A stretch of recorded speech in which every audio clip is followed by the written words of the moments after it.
Kami sudah bikin laporan sejak hari Jumat kemarin, beliau tidak akan hadir dalam pemanggilan di KPK nanti.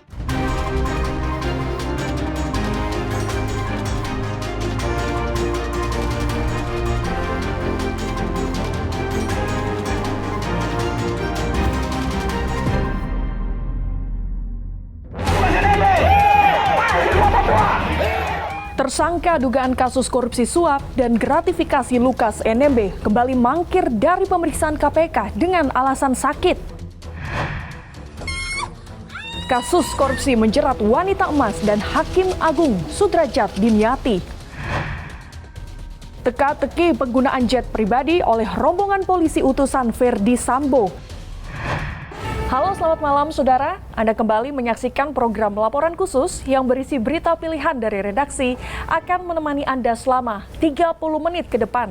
Bersama saya Gracia Adur, inilah informasi selengkapnya. Saudara, tersangka dugaan kasus korupsi suap dan gratifikasi Gubernur Papua Lukas NMB kembali mangkir dari pemeriksaan KPK dengan beralasan sakit. Masa pendukung menganggap penetapan Lukas NMB sebagai tersangka merupakan bentuk kriminalisasi dan politisasi. Namun, Menko Polhukam menegaskan kasus dugaan suap gratifikasi tersebut bukan rekayasa politik.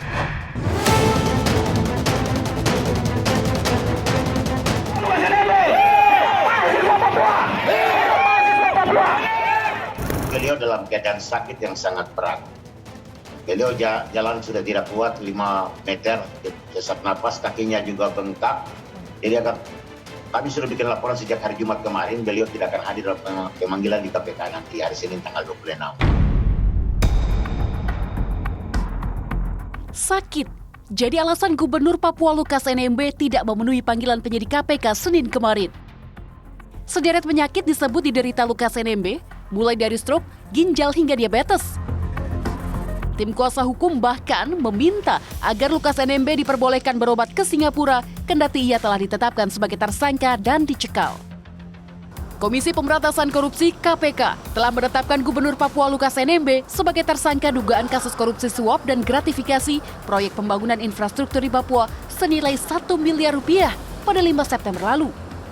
Wakil Ketua KPK Alexander Marwata menyatakan, penetapan tersangka yang dilakukan KPK sudah menyangkut 3 kepala daerah, Bupati Mimika, Bupati Mamberamo Tengah, dan Gubernur LE atau Lukas NMB. Itu adalah tindak lanjut dari informasi masyarakat. Ini kedua kalinya Lukas NMB mangkir dari pemeriksaan KPK. Lukas NMB telah dipanggil untuk diperiksa di Makobrimob Polda Papua pada 12 September lalu. Namun, Lukas tak hadir dengan alasan sakit.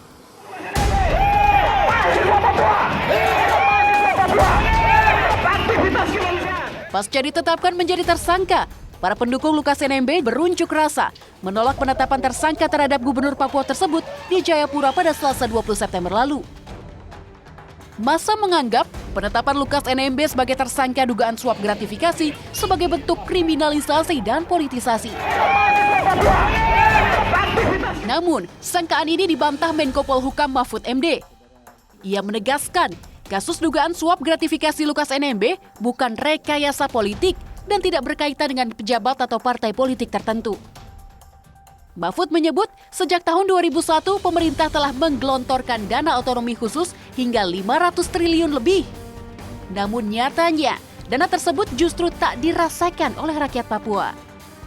Tidak ada politisasi di sini, yang ada politik hukum. Beda ya politisasi hukum dan politik hukum. Kalau politik hukum itu adalah upaya untuk menegakkan hukum sesuai dengan arah yang telah ditetapkan oleh negara. Kalau politisasi hukum itu mempermainkan hukum melalui kegiatan atau kekuatan politik. Ini tidak ada. Sebelumnya, Pusat Pelaporan dan Analisis Transaksi Keuangan (PPATK) menemukan sejumlah transaksi mencurigakan dari Lukas NMB. Sedikitnya, ada 12 transaksi mencurigakan dari tahun 2017 hingga 2022 yang berhasil diidentifikasi PPATK dengan nilai 1 hingga ratusan miliar rupiah. Beberapa di antaranya diduga mengalir ke meja judi kasino dalam bentuk setoran tunai dolar Singapura yang mencapai 560 miliar rupiah. Selain itu, Transaksi mencurigakan Lukas NMB juga diduga digunakan untuk membeli perhiasan dan jam tangan mewah senilai 550 juta rupiah. Berdasarkan laporan harta kekayaan pejabat negara tahun 2021, Lukas NMB memiliki kekayaan sebesar 33,7 miliar lebih. Harta tersebut diantaranya terdiri dari 6 bidang tanah, 4 kendaraan, surat berharga hingga uang tunai. Namun, transaksi keuangan yang ditemukan oleh PPATK salah satunya mencapai 560 miliar lebih atau 17 kali lipat dari harta kekayaan yang dilaporkan Lukas NMB.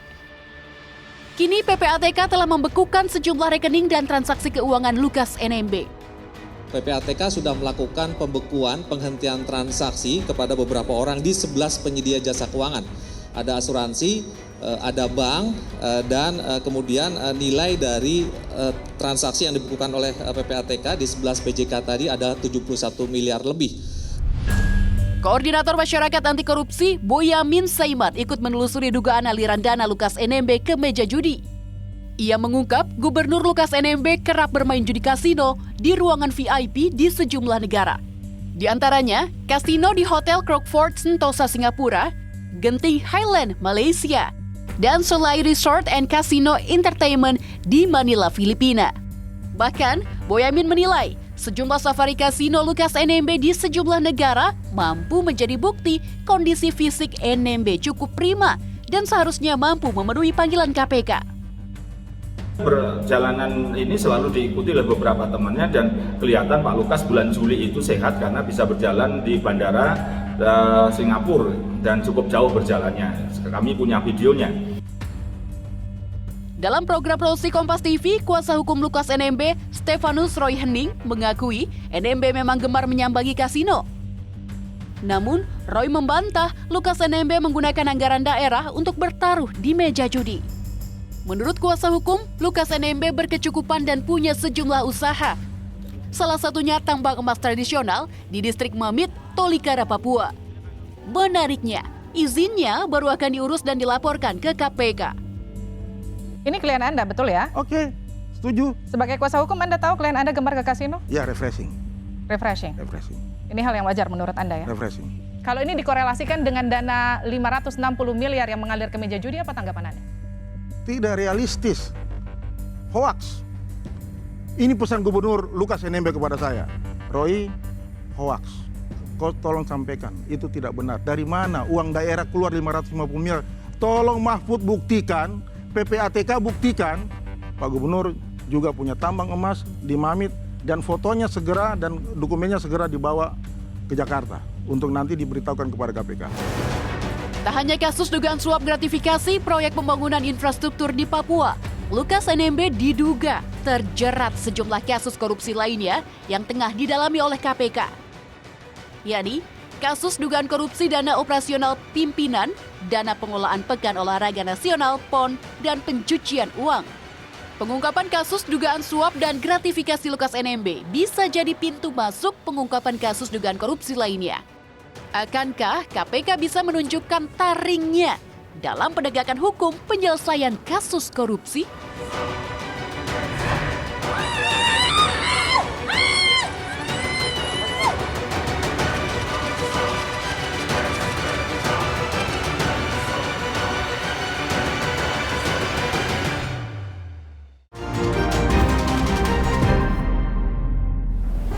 Saudara, teriakan histeris mewarnai penjemputan Miska Hasnaini alias wanita emas tersangka kasus korupsi proyek tol Semarang Kudus.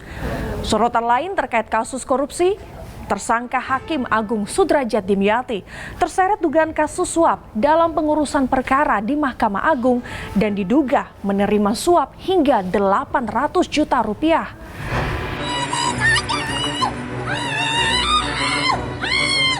Teriakan histeris mewarnai penjemputan Miska Hasnaini Moin alias wanita emas tersangka kasus korupsi proyek tol Semarang Kudus. Saat dijemput keluar dari gedung Bundar Kejagung pada 22 September lalu, wanita emas meronta menolak masuk mobil tahanan. Kendati sempat melawan, perempuan berusia 46 tahun ini tetap dibawa ke rutan Salemba. Julukan wanita emas disematkan pada Hasnaini saat akan maju dalam Pilkada Tangerang Selatan dengan Saiful Jamil pada 2010 silam. Walau niat tersebut batal, namun jargon era masyarakat sejahtera alias emas kepalang melekat pada Husnaini. Ia juga menilai emas sebagai simbol kesejahteraan. Kejaksaan Agung menetapkan wanita emas sebagai tersangka kasus dugaan korupsi penyelewengan dana Waskita Beton Precast yang berlangsung selama 2016 hingga 2020. Pada akhir 2019, wanita emas menawarkan proyek tol Semarang Demak senilai 341 miliar rupiah kepada Waskita Beton Precast. Menjabat sebagai Direktur Utama PT Misi Mulia Metrikal atau MMM, wanita emas kemudian diduga bekerja sama membuat tagihan fiktif dengan beberapa petinggi BUMN PT Waskita Beton Precast senilai 16,8 miliar rupiah. PT MMM menerima sedang melakukan pekerjaan pembangunan tol Semarang Demak, menawarkan pekerjaan kepada PT WBP Waskita Beton Precast dengan syarat PT WBP harus menyetorkan sejumlah uang kepada PT M3 dengan dalih penambahan modal.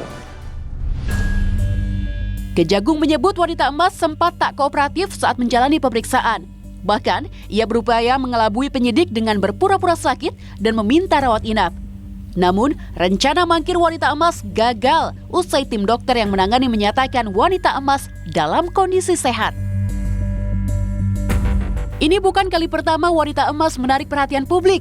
Anak dari politikus Max Muin ini, sepak terjang politiknya kerap membuat gempar.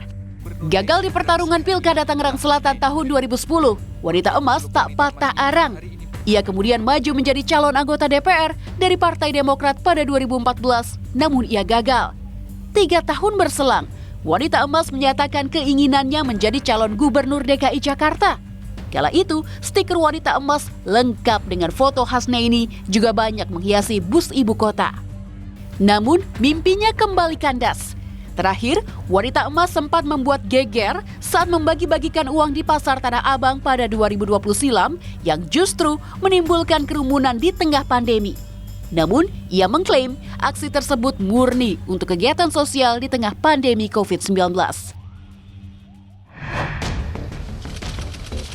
Sorotan lain terkait kasus korupsi, Hakim Agung Sudrajat Dimyati ditetapkan sebagai tersangka dan ditahan Komisi Pemberantasan Korupsi atau KPK pada 23 September lalu atas dugaan kasus suap dalam pengurusan perkara di Mahkamah Agung.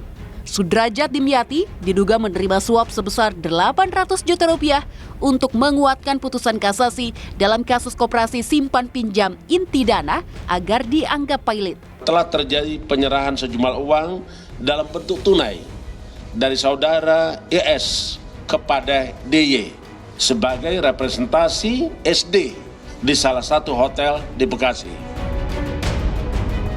Hingga kini, KPK telah menetapkan 10 tersangka dalam kasus koperasi simpan pinjam inti dana. Selain Hakim Agung Sudrajat Dimyati, 5 pegawai MA juga ditetapkan sebagai tersangka, serta 4 orang yang diduga memberikan suap dalam pengurusan MA tersebut. Para tersangka ditahan selama 20 hari ke depan untuk kepentingan penyidikan. Sedangkan status Sudrajat sebagai Hakim Agung diberhentikan sementara oleh MA.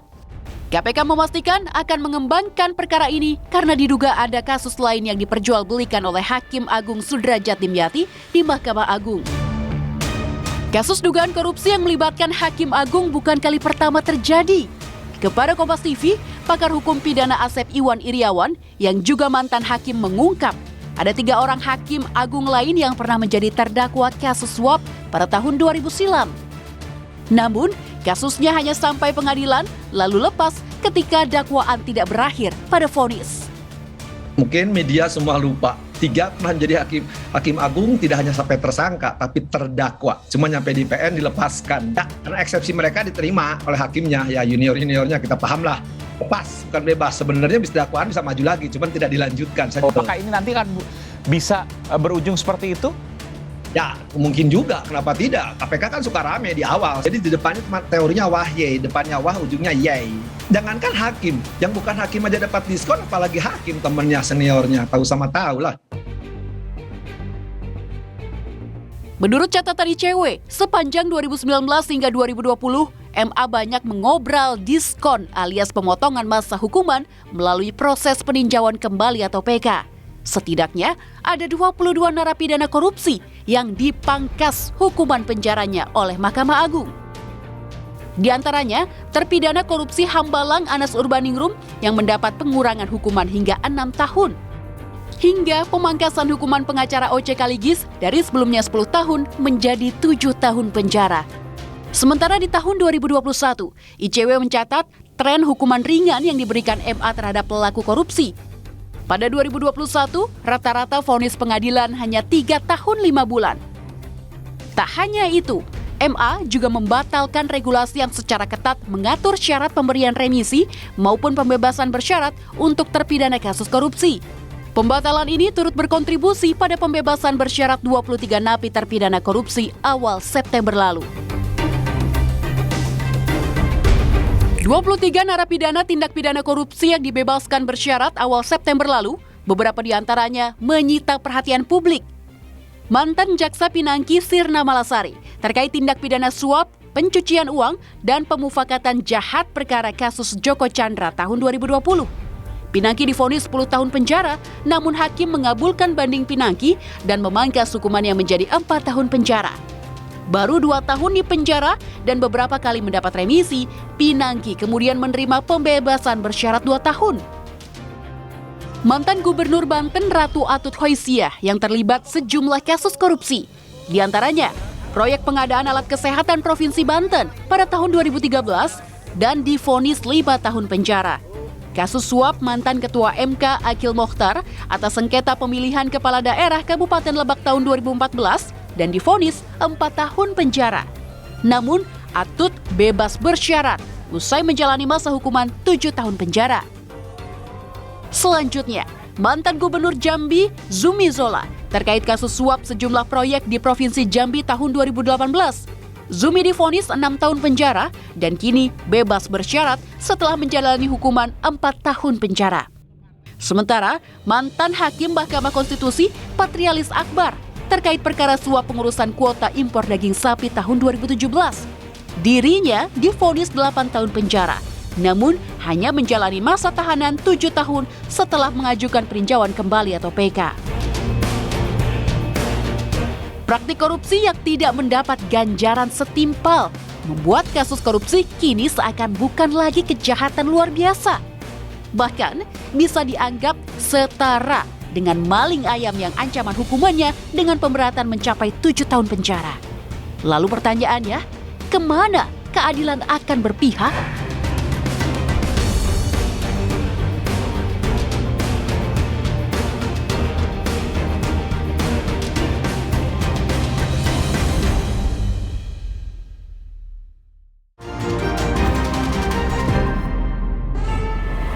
Saudara, penggunaan jet pribadi oleh Brigjen Hendra Kurniawan bersama rombongan utusan Verdi Sambo ke Jambi masih menjadi teka-teki. IPW menduga jet pribadi yang digunakan rombongan polisi itu disediakan bandar judi online. Lantas, siapa pemilik jet pribadi tersebut?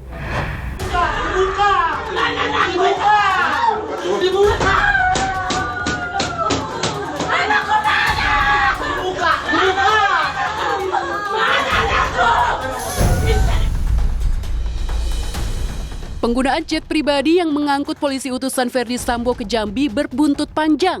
Tersangka obstruction of justice, Brigjen Hendra Kurniawan, menyatakan tujuan ke Jambi pada 11 Juli lalu untuk menjelaskan kematian Brigadir Yosua kepada keluarganya. Mantan Karopaminal Propam Polri itu berangkat ke Jambi bersama rombongan polisi, yakni Agus Nurpatria, Kombes Susanto, AKP Rifazal Samuel, Bribda Fernanda, Bribtu Sigit, Bribtu Putu, dan Bribtu Mika dengan menggunakan pesawat pribadi. Misteri penggunaan pesawat pribadi ini mencuat dari temuan Indonesia Police Watch atau IPW. Diduga pemakaian pesawat ini ada korelasinya dengan bandar judi 303 yang menjadi perhatian publik saat ini. Tak hanya perkara jet pribadi, kepada jurnalis Kompas TV Aiman Wicaksono, Ketua IPW Sugeng Teguh Santoso juga mengungkap dugaan aliran dana bandar judi online kepada sejumlah oknum polisi. Luar biasa, untuk minuman dan cerutu itu 50 juta rupiah, ya. Coklat tuh mungkin menunjuk pada polisi, ya, polisi, oknum polisi. Ya. Oke, baik. Tiket ini disebutkan ini namanya anggota polisi ya, 95 juta, nggak tahu tiket kemana nih 95 juta. Bantuan Waka, wakil kepala Europe, 560 juta. Ya. Bantuan ke USA, 210 juta. Ini terkait dengan operasional sepertinya, karena disebutkan ada satu tim ke sana. Satu tim dari Mabes Polri ini ya. Iya. Kalau disebutkan ini ada bagiannya. Kemudian juga Wadir Waka, ini nggak tahu nih untuk apa, tapi 492 juta ya. Kemudian ada juga yang 248 juta. Jadi satu bulan Oktober itu 21 miliar lebih, bulan November 24 miliar rupiah lebih. Iya. Jadi rata-rata dana konsorsium ini yang diberikan kepada oknum kepolisian itu 20 miliar lebih satu bulan. Iya. Terkait dokumen aliran dana yang diduga dari bandar judi online, Kadif Humas Polri Irjen Dedi Prasetyo menyebut semua data harus jelas sumbernya. Pemberantasan judi sendiri merupakan komitmen utama Kapolri. Buktinya, saat ini sedang didalami 2 kasus besar judi online. Polri saat ini tengah fokus dengan penyidikan pembunuhan berencana Yosua, kasus perintangan penyidikan, dan pelanggaran kode etik. Tim sus ini fokus untuk segera menuntaskan dan menunggu dari Jaksa Agung ya berkasnya, kemudian fokus juga segera menyelesaikan untuk sidang kode etik. Itu fokusnya, jadi nggak usah melebar kemana-mana. Di tengah sorotan publik terkait kasus pembunuhan Yosua yang tak kunjung usai, Kejaksaan Agung berjanji berkas kasus pembunuhan segera rampung dan segera naik ke pengadilan. Bahwa pengembalian hanya sekali. Artinya apa? Walaupun dalam pengembalian sekali tidak lengkap seperti pertanyaan tadi, maka nanti ada upaya-upaya koordinasi yang tidak bersifat formal. Setelah ditetapkan sebagai tersangka pembunuhan berencana terhadap Yosua dan banding sidang etiknya ditolak, tamat sudah karir Ferdi Sambo di institusi Polri. Ferdi Sambo pun disebut sudah menerima surat pemberhentian secara tidak hormat dengan pemecatan tanpa seremonial. Informasi tadi sekaligus menutup perjumpaan kita. Situasi memang terus membaik, namun kita tetap waspada karena COVID-19 masih ada. Selalu pakai masker saat beraktivitas di dalam ruangan. Vaksinasi lengkap dan booster untuk perlindungan sempurna demi imunitas kita semua. Saya Gracia Adur, pamit undur diri. Sampai jumpa.